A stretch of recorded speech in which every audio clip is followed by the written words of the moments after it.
Hey, and welcome to Prep Rally Live. The podcast. He's already forgotten. He doesn't even. I can't deal with it. I just can't. Prep Rally Live on. Is this on tape? On tape. On okay. tape. All It's right. simple. You You had one job.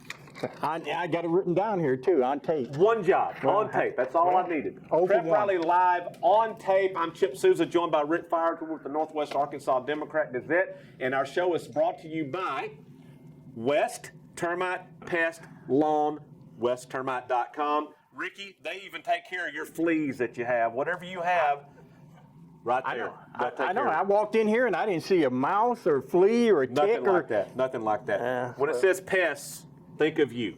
That's Ricky it. Fires. And they control it. So I'm glad to have them back with us this year. So we're back for another year. We're back. It's I'm back in Arkansas. It's summertime. It's 108 degrees. Almost. Time to put the pads on. It is. Ricky, we're here to talk a little high school football. Yes. And our game of the week this week on Friday night at Harmon Stadium or Harmon Playfield or Harmon Field. Whatever we're going to call Harmon Field. Fayetteville, over there with the purple, the land of the purple Yes. is, as some of our people say, just purple. Purple dogs. We got Conway Wampus Cats coming in to take on the Fayetteville Bulldogs Friday night. That is our game of the week. You know what? And rightly so. Last year, Fayetteville went down there and played them tough at Conway, the Wampus Cats, which is 6 legs, right? Everybody that knows that. A whole bunch of legs. Yeah, 6 legs. Conway pulled it out, but Fayetteville, man, they have rebuilt. They've gotten a lot better. I think you've already said like 28 times. I'm going on record as saying it. Yes, the most improved team in the conference or the state? In the state. In the state. Book it. Chisel it. It's rock, stone, chisel. Chip says. Chisel it. That's right. Fayetteville, Chisel. got it. So Fayetteville, Rick, here's why I think they're going to be better. First of all, they won 4 games last year. That's non-Fayetteville. That is not like Fayetteville. Okay, No. so COVID had issues, new quarterback, had some young guys, some mistakes. Isaiah Satanga got hurt a little bit. Yes. Just a whole lot of things that could go wrong, went wrong. They went 4-7, lost a playoff game in the most horrific way. We've talked about that ad nauseum. Yeah. Not going to dwell on that anymore. I don't want to hear it. I don't want to hear it. So this year, here's where Fayetteville is. First of all, Casey Dick's in his 3rd season. Yes. This is the season he should fully be able to put his stamp on the program. Yes. Number 2, he's got an experienced quarterback back in Bladen Fike. That's a big deal. Big deal. Not only is he back, but Rick, I saw him play 7-on-7 over Shiloh Christian. Doesn't even look like the same kid. He's mature. He's confident. He's Isaiah Satanga called him the best quarterback in the state. Now, I know that's his quarterback. Yeah, it's his I know quarterback. he's got to say good things about him. He doesn't have to say that. He didn't have to say He that. has to say that. And that's He quite believes a it. compliment. Absolutely. He For a guy believes who's it. going to Oregon? Yes. How do you get the scholarship to Oregon? You got to have somebody throw you the football. You got to be pretty good. And Bladen, the unusual first names. The ladies used to say your name is wrong, spelling it not. No, it's Bladen Fike. I saw him some earlier games. He was up and down. He was Shaky. up and down. Shaky. But through the summer, even Casey and Isaiah, when we did our media day, Isaiah's talking him up. So I think he's going to be one of the best quarterbacks, but he's not all they got. He's not. Now, here's the thing that we know about Isaiah Satanga, and he's healthy, and that's a big thing for them. Yes. It gives them legitimate, not only just legitimate speed, Game breaker. The game breaker. He's a touchdown potential every time he touches the football, whether it be take a screen pass, take a pass over the middle, that deep, whatever, kick return, whatever it is, he's a touchdown threat every time he touches the football. But they got more than just him. Kittel, is it Kittel? Kittel, another wide receiver. You got to have somebody else on the other side. Exactly. And they're going to run the football a little bit. And Fayetteville's also going to be better defensively, I think, than they were last year. I know Caden Turner gets a lot of pub, but he's not the only defensive guy they got. I just think, and Rick, I firmly do believe this, Fayetteville will be the most improved team in 7A. I've said it. I'm going to stick by it. Casey Dick, don't make me eat those words now. I truly do believe they'll be the most improved team in 7A. Caden Turner, man, he's a hoss. He's going to go to University of Indiana, which is much improved in the Big Ten. All right, you get past the line, you got Caden there. If you think you're going to dodge and try to break away from him, now they got the move in. Turner, that's right. From a high school in Ohio, he's already committed to Arkansas. He and his mother moved down here. Yep. So you got 2 studs at linebacker right there. And they've got other players. Here's another one. Our boy Fimple at Conway, Rick's done a great job. Conway, he's done a great job over there. He's one of our guys. He's an Alma boy. Yep. He's an Alma boy. He's done a great job over at Conway. And they'll come in ready to play. Conway's talented. Rick. They always are talented. And they'll be a factor in the 7A Central. I think they finished second, maybe second. Third. All right, third. Okay, that's still saying it. Right. Because Central was dominant last year. Well, yeah, Bryan at number 1, North Little Rock at number 2, Conway number number 3. something like that. So anyway, it'll be a good game. This will be the game of the week in the state, regardless of the classification. It's the game of the week in Northwest Arkansas, brought to you by West Termite Pest Lawn. There you go. They will be our sponsor every week. We do appreciate that. So that's our game of the week. But Rick, it's not the only game going on. Now, we have down the River Valley. This is going to start the season.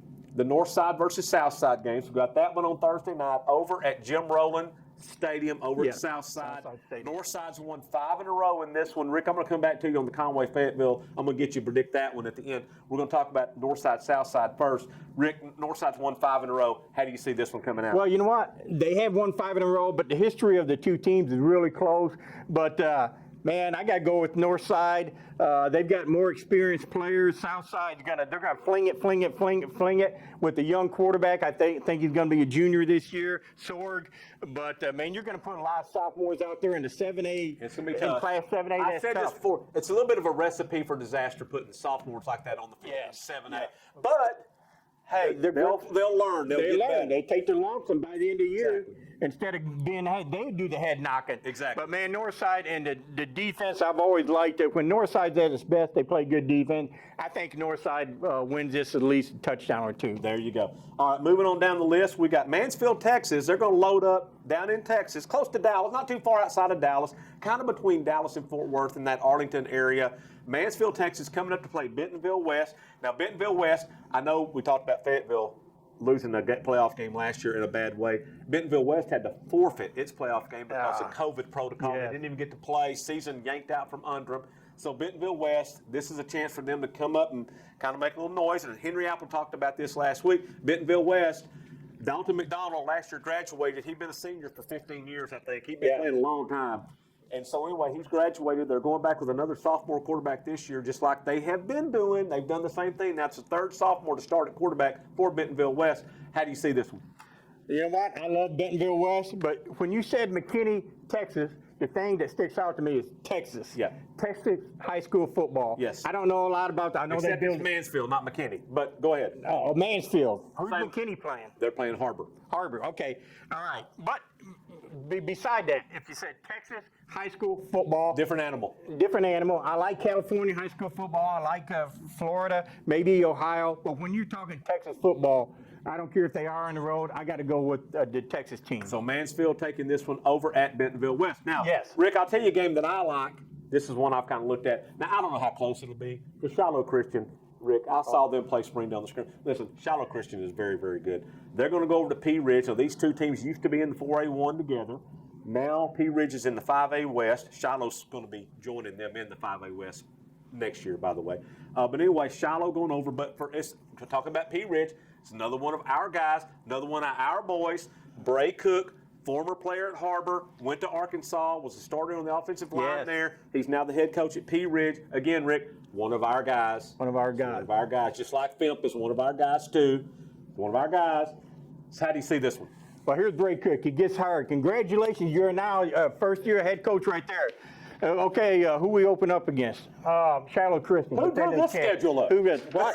What? Where's the door? What? What? But Bray's not scared. He's not I've been scared. scared. You know what? He's I Rick. say, you know He's what? not. Let's negotiate something else. Exactly. But no, Exactly. Shiloh Christian too much. Bray Cook is the right man for the job. He's tough. Yeah. He's going to toughen them up to put them in, 5A. But man, Shiloh's probably going to roll in this one. Now, here's what they've done over at Pea Ridge, Rick. This has been their recipe for success. They had Tony Travis for a number of years. Yep. What was Tony Travis' position in his offensive lineman? Yes. He built the Pea Ridge program into what it became a juggernaut in 4A. Yep. Starting with those guys up front, they ate weights in the morning. Yeah, They not only lifted them, they ate them. They ate him. Built up their strength in the offensive line. He had those skill position players win. Okay? Yeah. All right? But win ain't win without those guys up front. You got to have them. So they stumbled a little bit last year, first year at 5A. Henry Apple mentioned this on the podcast a while ago. That's a big step from 4A to 5A. Yes. It's a big step. and last year was their first year. They also got waylaid by COVID and ended up losing 3 games they didn't get to play because of COVID. So they had that. But that's how he's going to build this program. He's going to take it back to Tony Travis days, which, by the way, the athletic director at Pea Ridge is Tony Travis. Yes. So he's going to have Tony to lean on. He's back. They're going to, these are 2 offensive linemen getting together, which means they're going to wipe out the buffet table every time. That's it. All right, so Bray will have Pea Ridge going. I'm not saying it's going to happen this year. I'm not saying it's going to happen next year. I'm just saying it is going to happen. It is going to happen. Now, that's like we got some more teams coming up, like Prairie Grove in a couple of years, and that's a huge step, and they've been successful. Well, it's an adjustment. Look at Farmington. They same struggled. thing. They got a little bit better. They've gotten a little bit better. Last year, they won a playoff game. In 5A. So takes a while. They're making that progress, and they'll make more progress this year under J.R. Eldridge. But it just takes a little bit of time. So Shiloh, handily in this. Handily. So let's go back to the game of the week. Conway at Fayetteville. Rick, this is going to be a great game. It's going to be a great game, and you really can't go wrong picking either team in this game because Conway's going to make a deep playoff run. I think Fayetteville's going to make a deep playoff run, but who you got? Man, I love the 7A Central. They've been pretty dominant last 3-4 years. They have been. They've owned it. They've owned it. Yeah. They have. They've owned West Houston, no. Central teams. I love the Central team. But man, you've kind of convinced me. I think Fayetteville's really going to make a big turnaround. What a game, close, exciting game. I'm going to take the Purple Bulldogs at home on Harmon Field to beat the 6-legged Wampus Cats. Making a statement for the 7A That's West. it. Making a statement for Coming the 7A back. West. Absolutely. Yeah. So that's how we're seeing it this week.